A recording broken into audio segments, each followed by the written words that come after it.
यारो पेट बड़ा बाका सबको लगा दिया धोखा, देख सन्यासी देख फकीरा घर घर मांगे टुकड़ा, एक आसन पर कोई नहीं बैठा पीछे पेट का लकड़ा, यारो पेट बड़ा बाका। यही पेट से राव सिपाही, यही पेट से मरते, यही पेट से खातिर आदमी मुलुक मुलुक सब फिरते, यारो पेट बड़ा बाका। पोट लागले पाठीसी पोट हिंडवे देशो देशी, विती एवढे पोट केवढा बोभाट तयाचा, पोटा भेने जिकडे जावे तिकडे पोटची येते सवे। तसं पृथ्वीच्या भीतीनं कुठेही जा, पृथ्वीशिवाय गत्यंतर नाही। पोटाच्या भीतीनं कुठेही जा, पोट तुम्हाला सोडत नाही। कर्माच्या भीतीनं कुठेही जा, तुमचं कर्म तुम्हाला सोडत नाही। मग महाराज म्हणतात, अरे आता कर्माला घाबरून पळत बसल्यापेक्षा मग ते भोगण्याची तयारी ठेवा। आली भोगाची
तुम्हाला सोडत नाही ना, मग घाबरून पळण्यापेक्षा तयारी ठेवा। आलिया भोगासी असावे सादर। माणसाची काय कथा, ही देवादिकाला चुकलं नाही। नामा म्हणे कर्म रेखा, म्हणे कर्म रेखा, म्हणे कर्म रेखा, म्हणे कर्म रेखा। देवादिका चुके ना, देवादिका चुके, देवादिका चुके ना, देवादिका चुके ना, देवादिका चुके ना,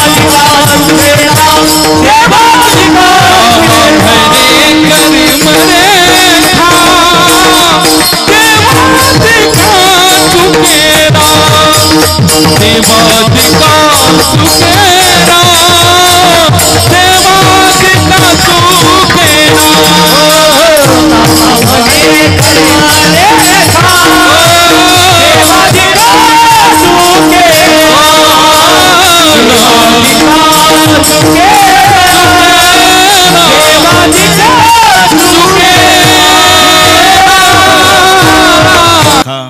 देवादिका चुकेना जोड्या लावा।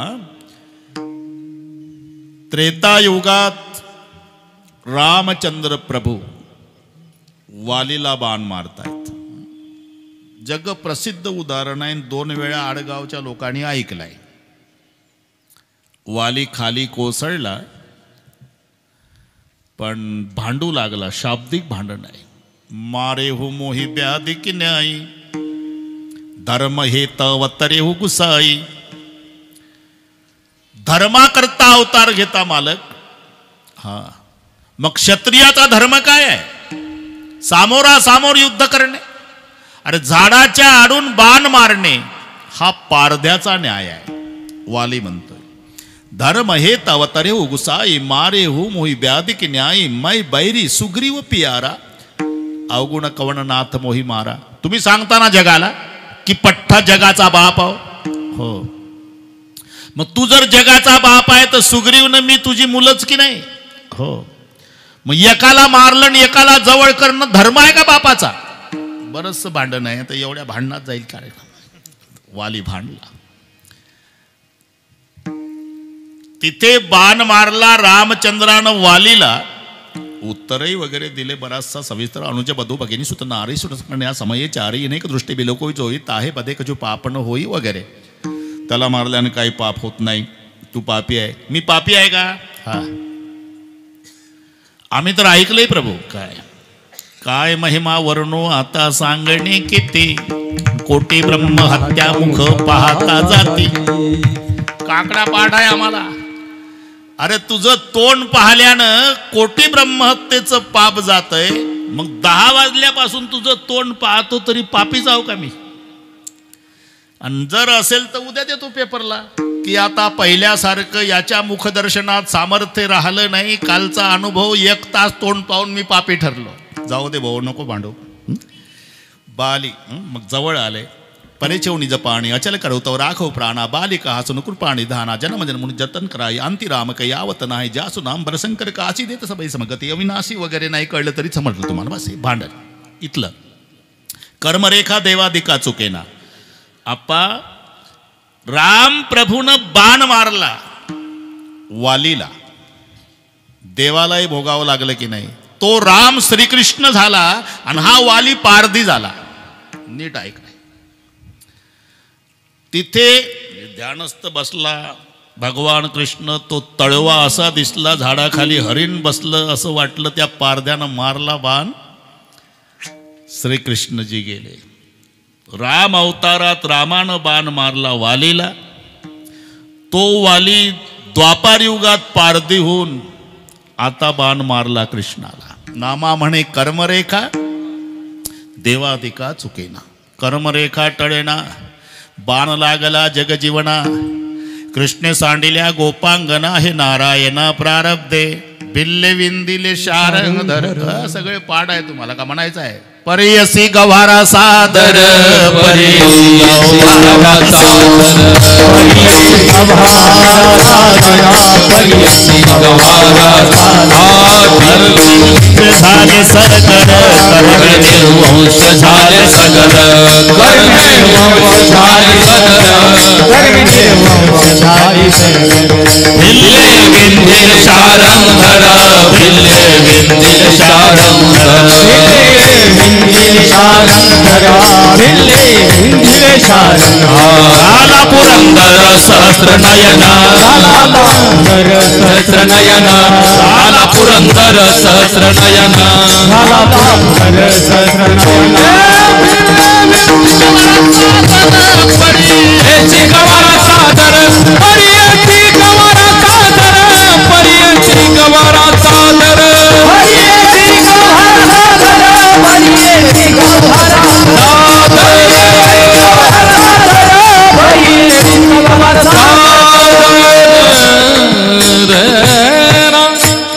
हा अभंग ज्ञानोबा राहायचा आहे. आणि या अभंगाचं पहिलं चरणच ध्रुपद आहे. ना द्याल काही ठोकून तुकोबा आहे काय गोड सांगतात. वाचायचं नाही काही नाही, द्यायचं ठोकून. आणि पुढचेही माना हलवतात. वाह काय अभ्यास आहे बुवाचा. मायला कायचा अभ्यास आहे. ठोकून ती काही देतं ठोकून भाऊ. असं वाटतं कानात बोटं घालून घ्यावं आपण. तरी त्याच्याही तारखा मिळत नाही भाऊ. कठीण कठीण आहे. विठ्ठल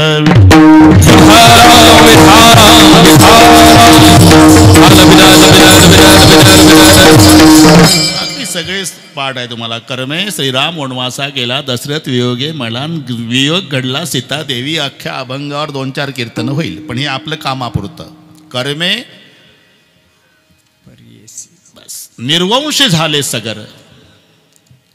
भिल्ले विंधिले शारंगधर. झाला पुरंदर सहस्त्र नयन. तुला 1000 भग पडतील. हा अहिल्याच्या आश्रमात मिळालेला शाप आहे. काही कारण नव्हतं. थोड्याहून राग आला त्या बाबाला. मी तिथंच होतो म्हणून सांगतो. जाहीर केलं ब्रह्मदेवानं. ब्रह्मदेवाची मुलगी. आता सांगतो. जावयाच्या गोष्टी सांगण्यापेक्षा हे पुराणातलं बरं ना. पाहुणी हा ग्रंथ बस. ब्रह्मदेवाची कन्या, तिचं नाव अहिल्या, अतिशय रूपवती बरं का भूषण, अतिशय रूपवती. आणि ब्रह्मदेवानं ठरवलं माझी अहिल्या मी त्याला देईल जो सर्वात आधी पृथ्वीची प्रदक्षिणा करून येईल. जाहीर झालं आणि सगळे तयारीनं निघाले. इंद्र ऐरावतावर, महादेवराव नंदीवर, गणपती उंदरावर, सगळ्यांनी नंबर. आता यांचा कधी नंबर लागायचा. तेव्हा गौतम ऋषी स्नान करीत होते दुपारचं, त्रिकाल संध्या दुपारचं चालू होतं. प्रत्येकाला विचारायचे आपा अरे इतनी जल्दबाजी में देवता लोक का जा रहे. प्रत्येकाला वाटायचं या म्हाताऱ्याला सांगत बसलं, मागचं ओव्हरटेक करून गेलं म्हणजे डिझेलही गेलं नंबरही गेला. कोणी सांगत नव्हतं. फक्त गणपतीचं वाहन थकलं. थकण्यासाठीच आहे रे भाऊ. काय वाहनाचा वाटप झाला, कसा काय केला काही समजत नाही. निदान तब्येती पाहू तर वाहनं दिली पाहिजे. एवढा मोठा गणपती, त्याला एवढासा उंदीर दिला. कधी कधी हायवेनी 130 किलो वजनाचा माणूस लुणावून चालतो आणि त्या लुणाचा काळा धूर बघितल्यावर वाटतं अरे अरे अरे अरे यालाही उंदीरच भेटला रे. ते काळा धूर टुर वाजते. गणपतीचं वाहन वेग मंद. हा इतने जल्दबाजी में देवता लोक का जा रहे. अहो ती ब्रह्मदेवाची कन्या अहिल्या त्याला माळ घालून सर्वात आधी पृथ्वीची प्रदक्षिणा करून येणार आहे. आणि निघाले आणि गौतम स्नान करून आश्रमाकडे येत होते. कपिला गाय, कपिला म्हणजे काळ्या रंगाची, ही जर्सी नाही, खिल्लारी गाय कपिला व्यायला झाली. वासराचं तोंड बाहेर आलं होतं आणि हे आंघोळ करून चालले होते. त्या गायीला गौतमानं ओल्या कपड्याने 5 प्रदक्षिणा घातल्या. 5. गाय पृथ्वीचं रूप आहे आणि 5 पृथ्वी प्रदक्षिणेचं पुण्य संपादन करून गौतम सत्यलोकात आले. विधिवत लग्न सोहळा पार पडला. 5 पृथ्वीच्या प्रदक्षिणा केल्याबद्दल ब्रह्मदेवानं अहिल्या गौतमाला दिली. शेवटचं मंगलाष्टक चालू होतं. वाजंत्री बहुगल बलान करणे कुर्यात सदा मंगलम शुभ मंगल सावधान. तेव्हा पोहोचले हे 120 वाले. सगळ्या राग आला इंद्राला. काय ब्रह्मदेवा असं वशिल्यानं द्यायचं होतं तर पेपरला जाहिरात दिली कशाला. नाही वशिलावर काही नाही. हे म्हातारा आंघोळ करत बसलो नदीत, आम्हाला ओव्हरटेक करून आलं नाही तर याला मुलगी कशी दिली. अहो त्यानं गायीला 5 प्रदक्षिणा घातल्या आणि गाय पृथ्वीचं रूप आहे म्हणून माझी अहिल्या मी त्याला प्रदान केली. ठीक आहे, इंद्र म्हणतात मला एकदा तरी बाद आणेल तिच्या पातिव्रत्याला, बस एवढंच कारण. मग मध्यरात्र होती. अग्नीला कोंबडं केलं. इंद्र गौतम झाला. रात्री 12ला इशारा केल्यावर कोंबडं आरवलं बरं का आप्पा. पूर्वीचं घड्याळ म्हणजे कोंबडं. कोंबडं आरवलं की माणसं जागी व्हायची. पण पूर्वीचं कोंबडं इमानदार होतं, ते बरोबर पहाटे ओरडायचं. आताचं हे शंकरित बियाणं, त्याला पहाटही कळत नाही आणि दिवसही कळत नाही. ते तेव्हाचं कोंबड्यानं बाग दिली. अरे तो अभंग नाही म्हणत, इथलं मला पाठ आहे खरं. मला माहिती तुम्ही तिकडे जाल. खऱ्या गौतमाला जाग आली. काळूबाईला नाही, हे गौतमाचा. गौतम विचार केला, कोंबडं आरवलं त्या अर्थी स्नानाची वेळ झाली म्हणून स्नानाला गेले. हा नकली गौतम इंद्र आत शिरला. तिकडे गंगा साक्षात बोलली, माघारी फिरा, माघारी फिरा. मी गंगा बोलतेय, स्नानाची वेळ नाही, मध्यरात्र आहे, फिरा माघारी. स्नान न करता गौतम वापस आले, दरवाजावर थाप मारली. दारोगाड. आता आतली अहिल्या घाबरली. बाहेरून माझ्या पतिदेवाचा आवाज येतो तर हा आतला कोण आहे. दार उघडलं आणि तो नकली गौतम म्हणजे इंद्र पळून जाऊ लागला. लाल डोळे गौतम आहे. थांब इंद्रा, ओळखलं तुला. माझ्या माघारी आलास, 1000 भग पडतील तुला. म्हणून झाला पुरंदर सहस्त्र नयन. मी आधीच सांगितलं एका एका टोकावर एक एक कीर्तन 2-4 दिवस होईल. एवढंच करायचं. परियसी गवारा सादर कर्मे निर्वंश झाले सगर भिल्ले विंदिले शारंगधर झाला पुरंदर सहस्त्र नयन. जिथं कर्मानं देवाला सोडलं नाही तिथे काय पाड आम्हा मानवाचा. बस एवढंच प्रमाण लक्षात घ्या. जे कर्म परमेश्वराला सोडत नाही ते माणसाला कसं सोडन. मग त्याला घाबरून पळून जाण्यापेक्षा ते भोगण्याची तयारी ठेवा. म्हणून शब्द आलिया भोगासी असावे सावधान. आलिया भोगासी असावे सावधान. देवावरी भार घालूया. देवावरी भार घालूया. आलिया भोगासी असावे सादर. पण पुढचे शब्द महत्वाचे आहे. देवावरी भार घालूनिया. भार घालणे म्हणजे जबाबदारी टाकणे. म्हणजे त्याचं नाम घेणे. सरळ सरळ नाम घेणे म्हणजे भार घालणेच होत असते. लक्षात घ्या. नाही तर भार म्हणजे ओझं आपलं त्या डोक्यावर चालला. एक सुशिक्षित बेकार 25 किलोचं बोजान वारकरी चालला पुढं. त्याच्या डोक्यावर बोजा ठेवला. वारकरी म्हणला का हो तुमचा माझा परिचय नाही, तुम्ही खुशाल ओझं माझ्या डोक्यावर. चल येवल्याला. अहो तिकडेच चाललो मी, पण परिचय नाही वजं ठेवता डोक्यावर. परिचय नसू दे ना, पण तुमच्या संताचाच कायदा आहे ना. तुका म्हणे माझे तुम्हा संतावरी वजे चाल येवल्याला. म्हणला खूपच चांगला कायदा काढला यानं. पण तो वारकरी पारायण मनातल्या मनात करू लागला गाथ्याचं. याच्यात तरतूद आहे का कायद्यात? सापडली तरतूद. ठेवलं वजं खालीन, कॉलर धरली त्याची आणि काढली चप्पल. 1 2 3 काय करतो? कायद्यात तरतूद आहे साहेब. काय तुका म्हणे ऐशा नरा मोजून माराव्या 3 झाल्या बस राहू दे म्हणला माझं वजन. म्हणजे भार घालणे म्हणजे केवळ वजं डोक्यावर ठेवणे होत नाही, त्याचं नाम घेणे. एक मजा सांगतो, तुम्ही प्रपंचात पहा. एकदा पत्नी नाव घेते आणि ते पुस्तकही मिळतं. आता 2 वर्षानं कोरोना बंद होतं झाला म्हणून वारी भरली रोहिदास. आमचा रोहिदासही आला होता. सगळेच आले होते. पावसानं जरा फजिती केली. पण ते फिरतं दुकान असतं चंद्रभागेच्या वाळवंटात. त्याची बायको हातात पुस्तकाचं बंडल, याच्या गळ्यात हार्मोनियम. ते पुढं म्हणतं ही मागं. 7व्या दिवशी 6वीचा फेरा गोपी बाळा तिनं जपून धरा. निज त्या वेळेला आंघोळा करा जो बाळा जो रे जो. हे त्याची बायको शिवाजीचा पाळणा. दुकानदार कळला तुम्हाला. मग हे फसाडे आवाजात पुढचं. पत्नीने पतीचे नाव घ्यायचे पुस्तक, किंमत 40 रुपये. बरं का आप्पा. मग गरजू लोक विकत आणतात. त्या पुस्तकात जसं तसं पाठ केलं जातं. मोत्याचा पाऊस, सोन्याच्या धारा, राव निघालेला ड्रायव्हर, अब्दा गिरीधरा. एकदा पत्नी पतीचं नाव घेते आयुष्यात एकदा, तर जन्मभर तिला सांभाळण्याची जबाबदारी पतीवर येते. याला म्हणतात भार घालणे. थोडं घरी गेल्यावर हिशोब लावा. पत्नी एकदा नाव घेते तर पती तिला जन्मभर सांभाळतो. मग त्याचं चिंतन केल्यावर तो काय झोपा काढल का? मग तुझी चिंता त्यासी सर्व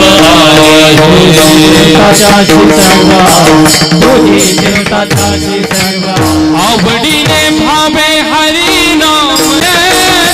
तुझी चिंता त्याची सर्व आहे.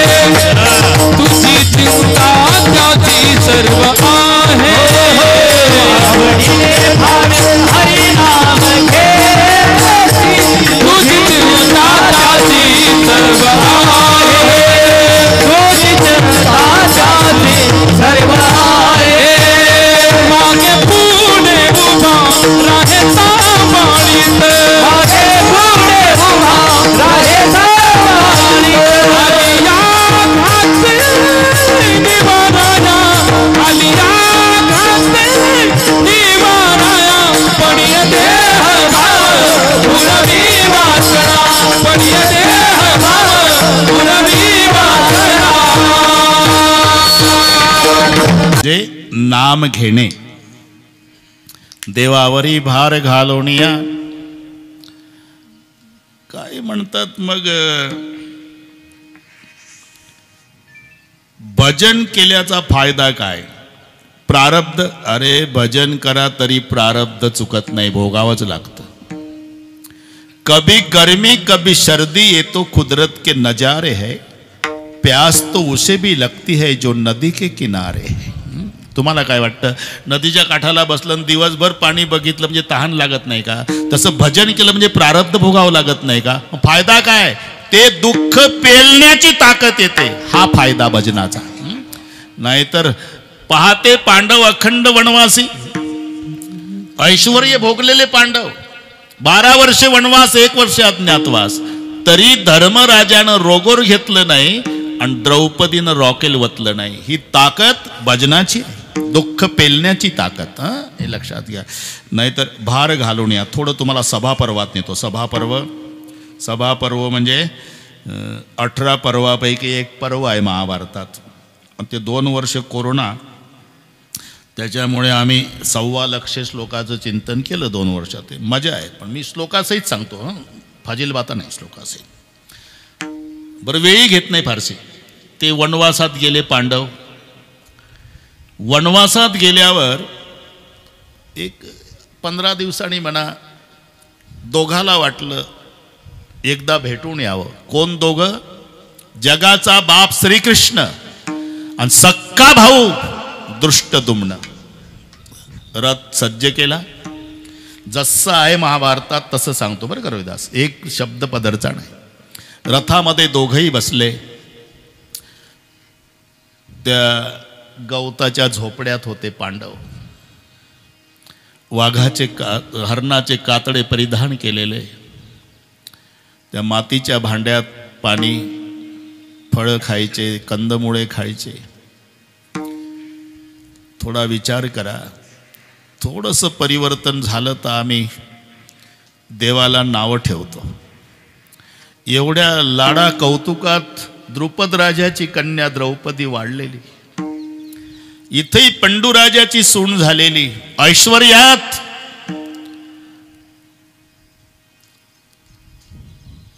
पाणी म्हटलं की 10 नोकर पडायचे. मातीचा माठ डोक्यावर घेऊन तळ्यावर जायचे पाणी भरायला. काय वाटलं असेल? आणि हे दोघं भेटायला आले. 5ही पांडवांनी नमस्कार केला. कृष्ण आणि दृष्टद्युम्न खाली उतरले. द्रौपदी पळत गेली. भावाच्या नाही रोहिदास, देवाच्या गळ्याला बिलगली, रडायला लागली. आणि तिचे शब्द आहे, देवा कथम नु भार्या पार्थानाम तव कृष्ण सखे विभो दृष्टद्युम्नस्य भगिनी सभां कृशत मादृशी. द्रौपदी, मी मराठीत सांगतो तुम्हाला. कथम नु भार्या पार्थानाम, मी अर्जुनासारख्या वीराची बायको आहे देवा. गांडीव नावाचं धनुष्य आहे. हे दोघाच्याही डोळ्याला धारा लागलेल्या कृष्णाच्या, आपल्या बहिणीची अवस्था पाहून दृष्टद्युम्नाच्या. गांडीव नावाचं धनुष्य आहे ना देवा, त्या धनुष्यावर बाण 3घच लावू शकतात जगात. एक श्रीकृष्ण, एक भीम, एक अर्जुन. ते धनुष्य या अर्जुनाच्या जवळ आहे. 10,000 हत्तीचं बळ असणारा हा भीम,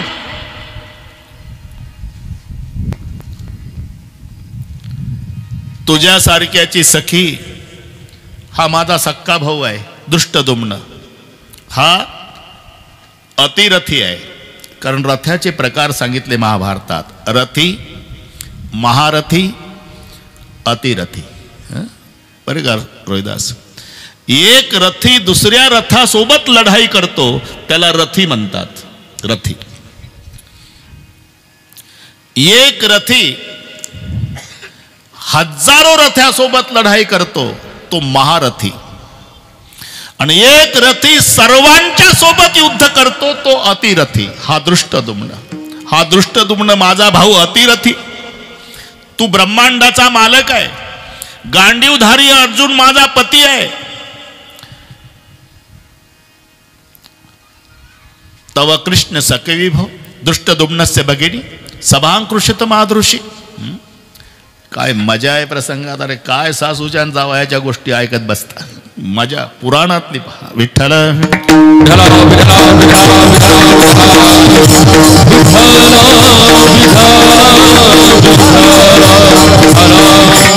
धिक बलम भीम शैनस्य. तिचे शब्द आहे. धिक्कार असो या भीमाच्या ताकदीचा. धिक बलम भीम शैनस्य धिक पार्थस्य धनुष्मताम. याच्या गांडीव धनुष्याचाही धिक्कार असो. यो माम विकृताम क्षुद्रय मरसेयताम जनार्दन. म्हणजे एवढे सामर्थ्यशाली माझे पती, तू ब्रह्मांडाचा धनी, अतिरथी भाऊ माझा, एवढी मंडळी माझ्याकडून असताना अजून त्या कौरवाला जिवंत ठेवलं तुम्ही. धिक्कार असो. बाकी जाऊ दे देवा, मला तुझ्याबद्दल जास्त राग आहे. का तुला कळत नव्हतं का माझ्या द्रौपदीला आता ओढत आणणार आहे. देवाच्या डोळ्याला धारा लागल्या. खरं सांगू का द्रौपदे, तुझे पती जुगार खेळायला बसले ना, तेव्हाच कळलं होतं काय होणार आहे. मग तू उशीर का लावला. हे बघ द्रौपदे, माझ्यावर चिडू नको. आता मी विचारतो तुला, ओढत आणल्या आणल्या माझी आठवण आली का तुला. इमानदारीनं सांग. अरे मी तर 8:45 होतो. मग कुठं गेला होता. तिथंच होतो, पण मी मजा बघत होतो. तुला ओढत आणल्या आणल्या त्या म्हाताऱ्या भीष्माकडे बघत होती. आचार्य न्याय द्या, आचार्य न्याय द्या. मी हारल्या गेली का. माझ्या आधी माझे 5 पती हारले, पारतंत्र्यात गेले. मग पारतंत्र्यात गेलेल्या पतीला स्वतंत्र द्रौपदी पणावर लावण्याचा अधिकार आहे का आचार्य. त्यांनी खाली मान घातली. कृपाचार्याकडे बघितलं, त्यांनी खाली मान घातली. नंतर द्रोणाचार्याकडे, ते काही बोलले नाही. 5 पतीकडे बघितलं. एक गरम डोक्याचा उठला होता. 5 बसले होते लाईनला. इथून दिसेल चित्र. धर्म, शेजारी भीम, मग अर्जुन, नकुल, सहदेव. आणि केस आहे दुःशासनाच्या हातात, बायकोचे. कोण सहन करल. एवढी ताकद असताना भीम उठला, थाप मारली मोठ्या भावानं मांडीवर. थांब थांब भीमा. का दादा. दिदले दुःख पराने उसने फेडू नयेची सोसावे. देव तयाला शिक्षा देईल म्हणून उगेची बैसावे. धर्मराज, अरे सहन करावं बाबा, सहन करावं. ते शब्द भीमाचे आहे बरं का रोहिदास. दिदले दुःख पराने उसने फेडू नयाची सोसावे. देव तयाला शिक्षा देईल म्हणून उगेच बैसा. पण शेवटी धर्माच्या पुढे चाललं नाही. द्रौपदीनं स्वतःचं रक्षण स्वतः करण्याचा निर्णय घेतला. पण अबला नाईलाज झाला. नाईलाज झाला द्रौपदे.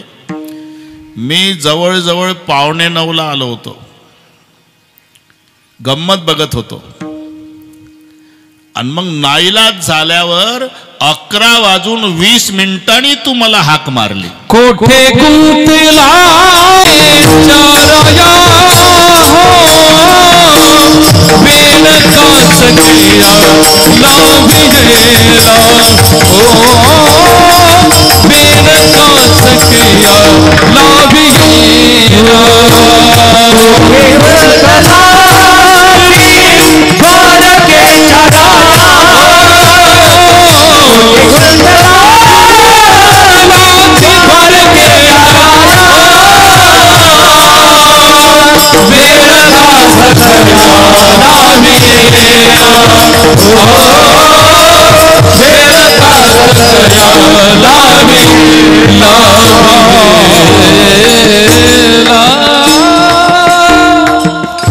सकाळी लावीला 11:20 मोबाईल केला.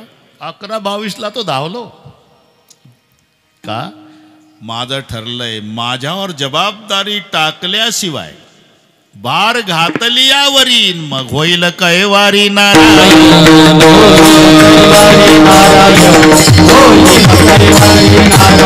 तुकांबिने भार घातलियावरी होईल कैवारी नारायण.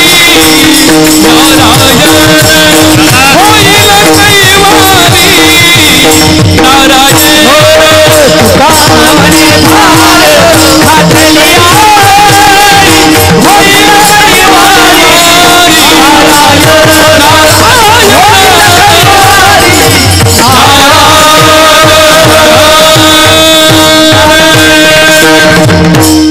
जबाबदारी टाकल्याशिवाय मी त्याच्या प्रकरणात लक्ष घालत नाही. जेव्हा मला हाक मारली कळलं आता माझ्यावर भार टाकला आणि धावलो. भार घातलियावरी होईल कैवारी नारायण. म्हणून त्यानं कैवार घ्यावा असं वाटत असेल तर एवढंच करा. देवावरी भार घालून देवावरी भार घालून देवावरी भार घालून आलया भोगासी असावे सादर पण देवावरी भार घालून या. संस्कृतमध्ये कैवारी शब्दाला कैवर्तक म्हणतात.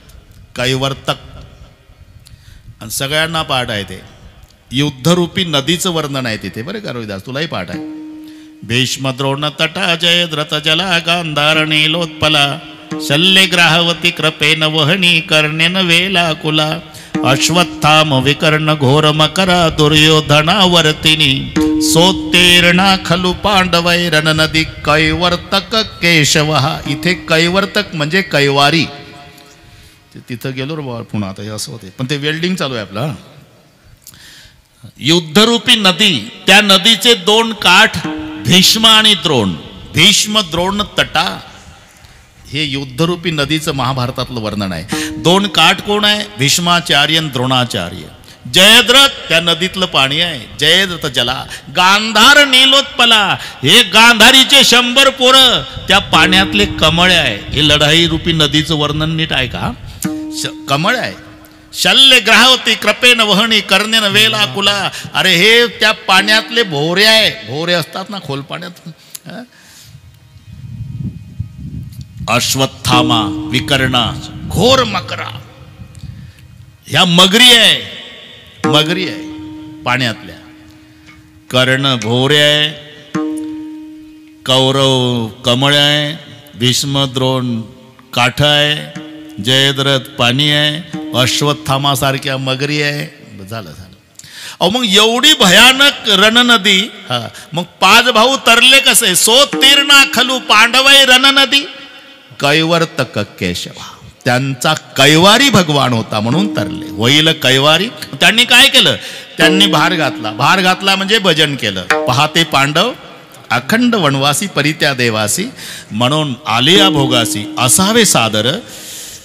झालं भाऊ हे कधी वेळ संपत्ती. मला अजून काही महाराष्ट्र वैतागला नाही रोहिदा. वन्स मोरच चालू आहे. हो ना चालू आहे. पण मी तंतोतंत वेळ सांभाळतो. बरोबर 10ला 1 मिनिट कमी असताना बसलो इथे. ही मंडळी हुशार. श्याम आधीच सुरू केलं तर ते आम्ही त्यांच्याकडे फेटा बांधला. आपले महाल आहे. हां तेव्हाचं पहिलं रामायण त्याची परिस्थिती नव्हती. पण महाराज आपल्याकडेच उतरले पाहिजे म्हणून 50,000 रुपये व्याजानं काढले. मी यायच्या आधी प्लास्टरनं ती माझ्याकरता खोली तयार केली. मग इकडे आल्यावर मला त्या सुदाम्याची आठवण येते. आता वशिला तिकडे जेवणाचा. मी म्हटलं नाही. आता आमचे संजय काका बनकरही आले असतील. ते म्हणले आमचे पाहुणेच आहे त्या गावात आम्ही येतो जेवायला इकडे. म्हटलं नाही जेवायला त्या सुदाम्याची भाजी भाकरी खावं लागणार. 8 दिवस होतो. दोन्ही वेळेला फार मोठे कार्यक्रम. तुम्ही साक्षीदार आहे. फार मोठे. गाव छोटं असलं तरी अंतकरणाने मोठं असल्यामुळे कार्यक्रम दोन्ही भव्य झाले होते. आणि आता हे तर मी बसल्या बसल्या पहिलं वर्णन केलं की मंदिराकडे पाहिलं की वाटतं श्रीकृष्णाच्या द्वारकेत आलो. इतकं सुंदर पावित्र्य पवित्रता स्वच्छता. म्हणून पारमार्थिक कार्याबद्दल तुम्हाला पुन्हा एकदा धन्यवाद देतो.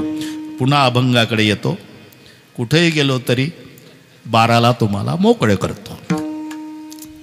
आलिया भोगासी असावे सादर. देवावरी भार घालून या.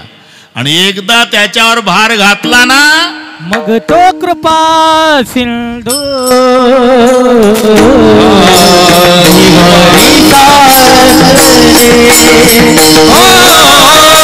मग तो कृपा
आणि एकदा त्याच्यावर भार घातला मग तो कृपा सिंधू निवारी साकडे.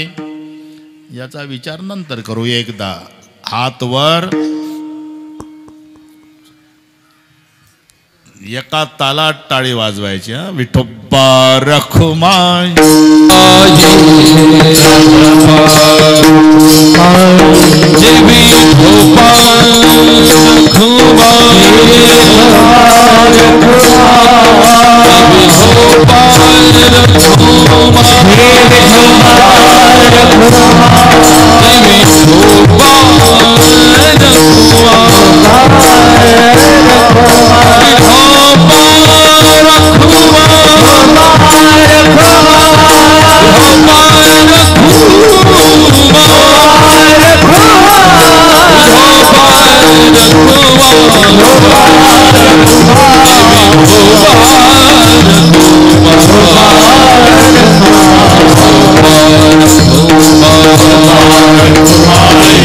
कृपा सिंधू म्हणतात बरं का रोहिदास. कारण कृपा सिंधू का म्हटलं, बाकीचे कृपेचे ओढे आहे, काही कृपेच्या नद्या आहे, आणि हा बाबा कृपेचा समुद्र आहे, म्हणून कृपा सिंधू. नदी, ओढा आणि समुद्र यात फरक आहे. ओढ्याला पाणी असतं पण काही तास.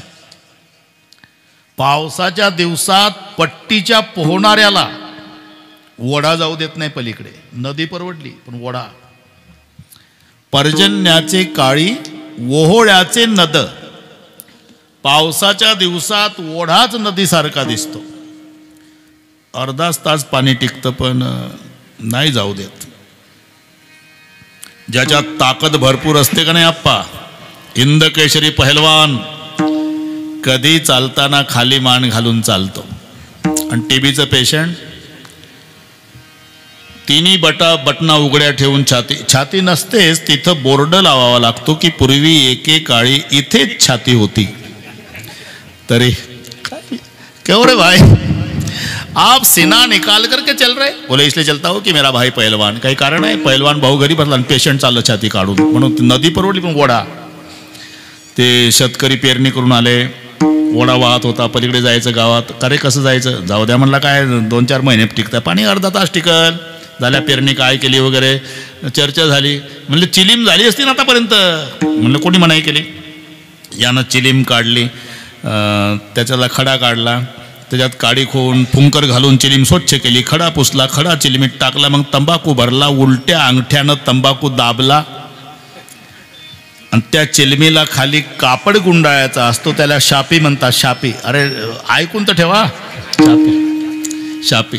आणि ती थोडी भिजवून वलसर करून पिळून पुन्हा गुंडाळायची असते. म्हणून हा म्हणला, जा रे शापी भिजवून आण, कारण ती गुंडाळायची, डबल गुंडाळतात. कारण जोरात ओढल्यानंतर तंबाखू घशात जाऊ नये, धूर फिल्टर होऊन पोटात जावा, हा ओढणाऱ्याचा हेतू. म्हणून डबल डबल फिल्टर तेव्हापासून आहे. जा रे शापी भिजून आण. हे गेलं न भिजवता झालं. का रे शापी भिजवली नाही? कुठं भिजू म्हणला? वड्यात थेंब नाही, थेंब नाही. कोणता वडा? यांना जाऊ देत नव्हता अर्ध्या तासापूर्वी गावात, त्याच्यात अर्ध्या तासानं शापी भिजवायला पाणी नाही. तशी काहीची कृपा 2 तास 10 ते 12 खूप कृपाळू दिसतात, वड्यासारखी कृपा. काहीची कृपा नदीसारखी आहे. नदीमध्ये चढ उतार आहे. वर्षाकाळी सरिता चढू लागे पंडुसुता, शरद कालोरी गे सरिता ओहटू लागे. पावसाच्या दिवसात नदीचं पाणी वाढतं, पावसाळा संपला म्हणजे उतरतं.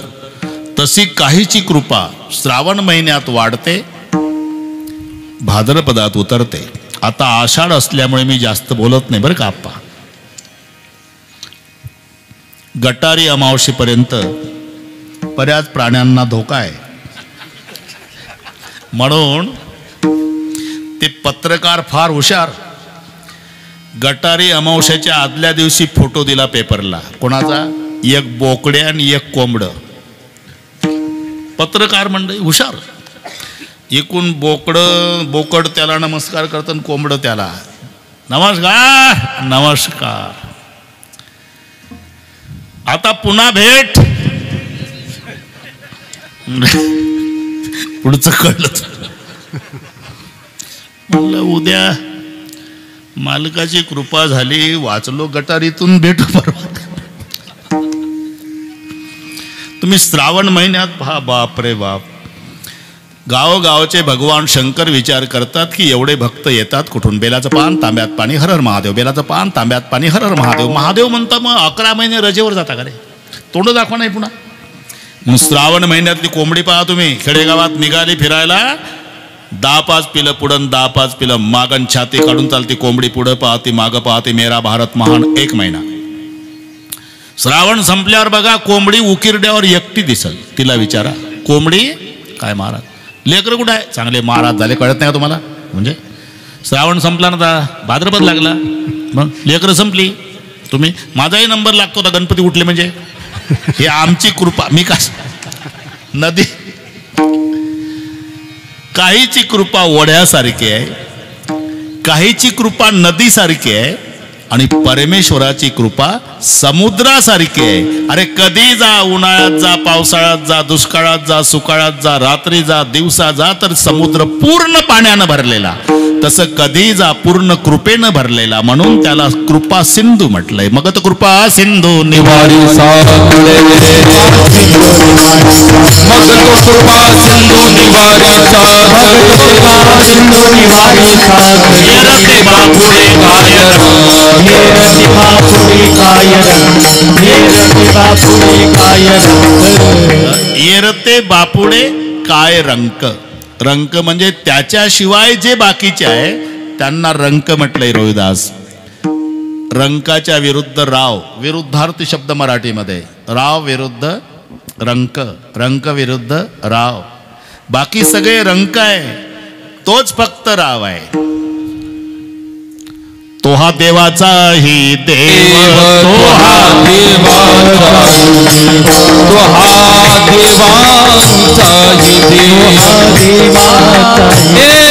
बढिया माझा पंढरीराव, बढिया माझा पंढरीराव, बढिया माझा पंढरीराव, बढिया माझा पंढरीराव, बढिया माझा पंढरीराव, बढिया माझा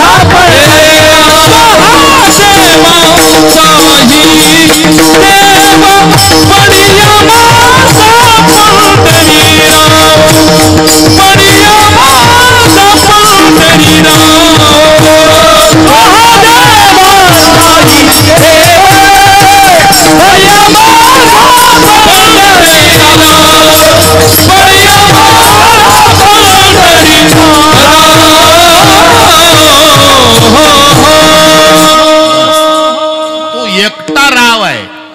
प्रमाण होऊन गेलं. बळिया माझा ना पंढरीराव. आणि त्याच्याशिवाय बाकीचे जेवढे जगात आहे ते रंक आहे. मग तो कृपा सिंधू निवारी साकडे, तो राव असल्यामुळे साकडं निवारण करण्याची क्षमता त्याच्यात आहे. येर ते बापुडे काय रंग. म्हणून तुकोबाराय म्हणतात, देवा तुझ्याशिवाय तुझं विन कोणा,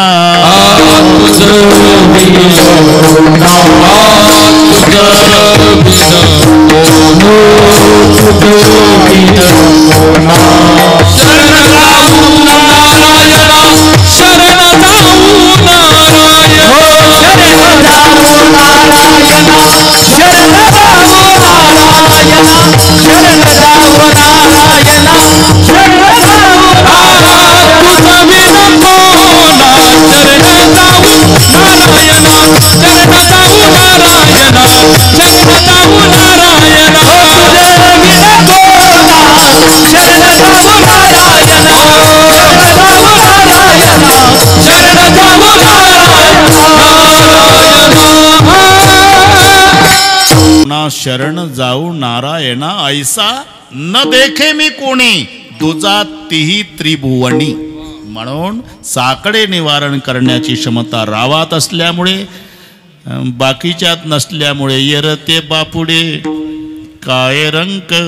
मी सुरुवातीला सांगितलं, कर्माच्या भीतीनं कुठेही जा, कर्म तुम्हाला सोडत नाही. तुका म्हणे कर्मा किती तुला भ्यावे. 1 तारीख संप्रदायाती प्रमाण आहे. किती पळसी कर्मा भेन, कर्मा ते शंभू मानी आपण. किती पळसी कर्मा भेन. कर्माच्या भीतीनं पळू नको.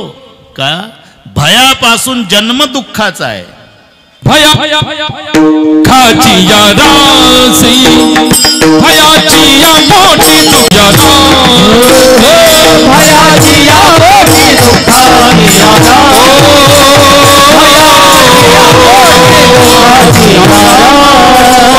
भयाची या मोठी दुःखाची रासी, भयाची या मोठी दुःखाची रासी, भयाची या मोठी दुःखानी